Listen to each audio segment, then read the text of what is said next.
Nagpatuloy ang pagdinig ng Independent Commission for Infrastructure sa mga kongresistang idinadawit sa manumalyang flood control projects. Pero limitado pa rin ito sa executive sessions kaya't hindi pa rin nasisimulan ang live streaming ng mga hearing. Yan ang ulat ni Harley Valbuena. Dalawa pang kongresistang idinadawit sa manumalyang flood control projects ang humarap sa pagdinig ng Independent Commission for Infrastructure. Sina Quezon Province 3rd District Representative Reynante Arrogancia at Occidental Mindoro Representative Leo D. Tariela. Kasama sila sa mga pinangalanan ng mag-asawang kontraktor na sina Sara at Curly Discaya na umano'y namomorsyento sa flood control projects. Pero pinagbigyan ng ICI ang hiling na executive session ng dalawang mambabatas kaya't hindi pa rin naka-livestream ang mga pagdinig.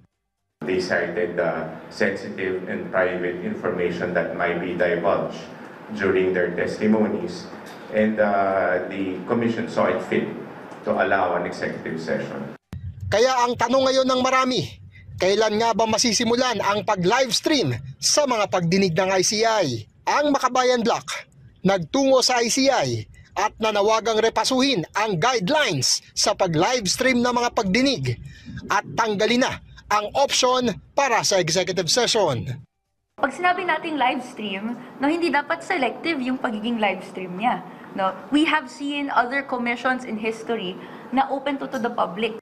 Gayunman, nanindigan ng ICI na may batayan ang pagbibigay nila ng executive sessions. I encourage everyone here to read our guidelines because those guidelines are based on law, based on jurisprudence, and even the pronouncements of the Supreme Court.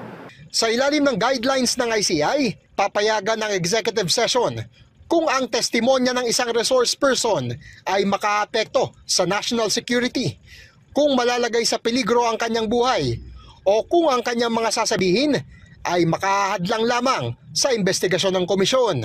Ang palasyo naman ng Malacanang, hindi pakikialaman ang mga alituntunin ng ICI bilang paggalang sa kanilang independence.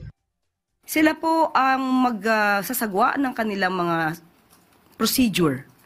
At malalaman naman po ng ICI yan kung ano po ang hiling ng tao. At ayon naman sa kanila, may mga legal na basis kung bakit inaalaw nila yung executive sessions. Samantala, hinigpitan na rin ang seguridad sa paligid ng ICI at nag-inspeksyon ang mga tauhan ng K9 unit ng Taguig City Police. Alinsunod daw ito sa direktiba mula sa Camp Crame na suyurin ang lahat ng vital installations ng pamahalaan. Harley Valbuena para sa Pambansang TV sa Bagong Pilipinas.